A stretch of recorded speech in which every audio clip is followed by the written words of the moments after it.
ক্বালা, আল্লাহ পাক এবার বলছেন মা মানাআকা আল্লা তাসজুদা ইয আমারতুক। আল্লাহ পাক বলছেন হে ইবলিস, কিসে তোমাকে নিষেধ করলো, কে তোমাকে বারণ করলো আদমকে সিজদা করতে, যাকে আমি সিজদা করার আদেশ করেছি? কি জন্য করলে না? সোজা কথায় তুমি কি জন্য সিজদা করলে না আদমকে? মা মানাআকা, তোমাকে কে বারণ করলো? এবার ইবলিস তার দলিল পেশ করছে। সে বলছে যে ক্বালা আনা খায়রুম মিন, সে বলল আমি আদমের চাইতে উত্তম। আসসালাতু খায়রুম মিনান নাওম, এটা জানেন না? ঘুমের চেয়ে নামাজ উত্তম। ঠিক এইভাবেই সে ইবলিস বলছে কি আনা খায়রুম মিন, আমি তার চেয়ে উত্তম। কি কারণে উত্তম? খালাকতানি মিন নার ওয়া খালাকতাহু মিন তিন। হে আল্লাহ, আপনি আমাকে সৃষ্টি করেছেন আগুন দিয়ে, জিনদেরকে কি দিয়ে সৃষ্টি করা হয়েছে? আগুন দিয়ে। ফেরেশতাদেরকে কি দিয়ে? নূর দিয়ে। তাহলে এখানে প্রমাণ হলো যে ইবলিস কিন্তু ফেরেশতা নয়। আমাকে সৃষ্টি করেছেন আগুন দিয়ে, ওয়া খালাকতাহু মিন তিন, এবং আদমকে সৃষ্টি করেছেন তিন মানে কাদামাটি দিয়ে। তার মানে আগুন কাদামাটির চেয়ে সুপিরিয়র, বেশি মর্যাদা সম্পন্ন, ওর মানে কে আছে আর কি। এই কারণে সে সিজদা করলো না। এবার আল্লাহ রাব্বুল আলামিন বলছেন ক্বালা ফাহবিস মিনহা, ইবলিস এখান থেকে নেমে যাও। এটা কোন জায়গা? একদম মহাকাশের উপরে না, নাকি পৃথিবীতে? এটা 7 আসমানের উপরের ঘটনা। ইতিহাস শুরু হয়েছে মহাবিশ্বে। মানুষের অস্তিত্বও ছিল না, এমন একটা সময় চলে গেছে মহাবিশ্বে, কোটি কোটি বছর চলে গেছে যখন মানুষ বলতে কিছু ছিল না। ছিল না। অনেক পরে মানুষকে সৃষ্টি করা হয়েছে। এখন দুনিয়াতে মানুষের চলাচল দেখলে মনে হয় মহাবিশ্বে সে একাই আছে, কেউ নাই, তাই না? আচ্ছা, এটা দলিল কোরআনে আছে। সূরা দাহার 1 নম্বর আয়াত পড়ে দেখবেন হাল আতা আলাল ইনসানি হাইনুম মিনাদ দাহরি লাম ইয়াকুন শাইআন মাযকুরা। আল্লাহ বলছেন মানুষের উপরে এমন সময় চলে গেছে যে মানুষ কোনো আলোচ্য বিষয় ছিল, উল্লেখযোগ্য কোনো বিষয় ছিল না। তো সভ্যতার শুরুর ঘটনা হচ্ছে এটা, মানে মানব সভ্যতার একদম শুরুর শেকড়ের ঘটনা হচ্ছে এটা। একদম শুরুর চেতনা, শুরুর সংস্কৃতি শুরু হচ্ছে এখান থেকে। এবার ইবলিস বলছে আমি সিজদা করবো না, বিকজ আমি তার চেয়ে সুপিরিয়র। আপনি তাকে সৃষ্টি করেছেন মাটি দিয়ে, আমাকে সৃষ্টি করেছেন আগুন দিয়ে, আমি তাকে সিজদা করবো না। সে আল্লাহ পাকের আদেশ লঙ্ঘনই করলো না, বরং আল্লাহকে উল্টা একটা যুক্তি দেখালো যে আপনি ভুল, আমি ঠিক। নাউযুবিল্লাহ, আপনি আমাকে আদমকে সিজদা করতে বলছেন, এটাই ভুল, বরং উচিত হচ্ছে ও আমাকে সিজদা করবে। নাউযুবিল্লাহ। তো সে কিন্তু আবা ওয়াস্তাকবারা, সে উদ্ধত হলো এবং অহংকারও প্রদর্শন করলো। আল্লাহ পাক বলেন ক্বালা ফাহবিত মিনহা, এখন এখান থেকে নেমে যাও। এই জান্নাতি বলেন আর ওই ঊর্ধ্ব জগতি বলেন, সেখান থেকে তোমরা নেমে যাও, তুমি নেমে যাও। ফামা ইয়াকুনু লাকা আন তাতাকাব্বারা ফিহা, এখানে দাঁড়িয়ে তুমি অহংকার করবে এই অধিকার তোমাকে দেওয়া হয় নাই। সোজা কথা, আল্লাহ পাক বলছেন এখানে দাঁড়িয়ে তুমি অহংকার করবে এই অধিকার তোমাকে দেওয়া হয়নি। আল্লাহ পাক অহংকারীকে পছন্দ করেন না। অহংকারীদেরকে আল্লাহ পাক কিয়ামতের মাঠে পিঁপড়ার মতো উঠাবেন। তাদের আকৃতি মানুষের সমান হবে না, ছোট ছোট কালো পিঁপড়ার মতো হবে এবং অন্ধকার ওদেরকে ঢেকে নিবে।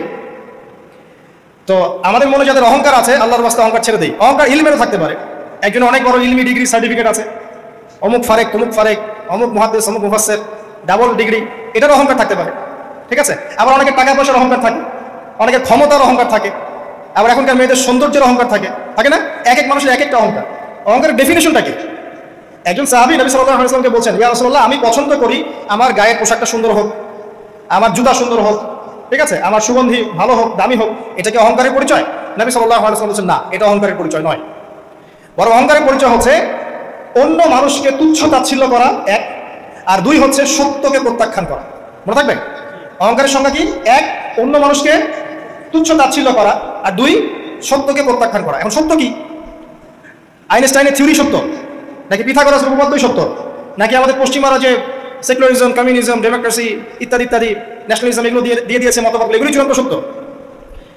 সায়েন্স কি চূড়ান্ত সত্য? চূড়ান্ত সত্যটা কি আসলে? এক কথায় সূরা কাফের 29 নম্বর আয়াতে সত্যের সংজ্ঞা আছে। কত নম্বর আয়াতে? সূরা কাফের 29 নম্বর আয়াতে আল্লাহ পাক বলেন ওয়াকুলিল হাক্কু মির রাব্বিকুম, হে নবী আপনি বলে দিন সত্য সেটাই, ন্যায় অন্যায়ের চূড়ান্ত মানদণ্ড সেটাই, হক বাতিলের চূড়ান্ত মানদণ্ড সেটাই। কোনটা? যেটা তোমার রবের পক্ষ থেকে নাজিল হয়েছে। সুবহানাল্লাহ। আমাকে বলেন যে রবের পক্ষ থেকে কি নাজিল হয়েছে? এক সময় তাওরাত নাজিল হয়েছিল না? ওটাই হক ছিল। ওই সময় কি ছিল? সেটাই হক ছিল। জাবুর ওই সময় কি ছিল? হক। ইনজিল ওই সময়ের হক ছিল। এখন কি আছে আমাদের কাছে? কোরআন, এবং এর ব্যাখ্যা হচ্ছে হাদিস। কিয়ামত পর্যন্ত কি অন্য কোনো শরীয়ত আসবে? অন্য কোনো নবী আসবে?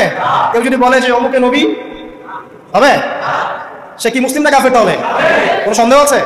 যদি কেউ দাবি করে যে মুহাম্মদ সাল্লাল্লাহু আলাইহি ওয়াসাল্লাম শেষ নবী নন, আরো নবী আসতে পারে, নাউযুবিল্লাহ, এবং এই কুফরি আকীদায় বিশ্বাসীকে কেউ যদি কাফের মনে না করে, সেও কাফের হয়ে যেতে পারে। বুঝতে পারছেন?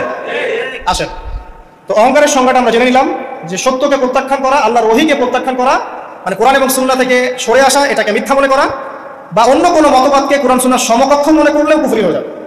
এরকম মনে করে অন্য একটা মতদর্শ, একটা দর্শন, একটা ফিলোসফিক্যাল থট বা একটা স্কুল অফ থট কোরআন সুন্নাহর চেয়ে ভালো নয় কিন্তু কোরআন সুন্নাহর সমমানের, এটাও যদি কেউ মনে করে কাফের।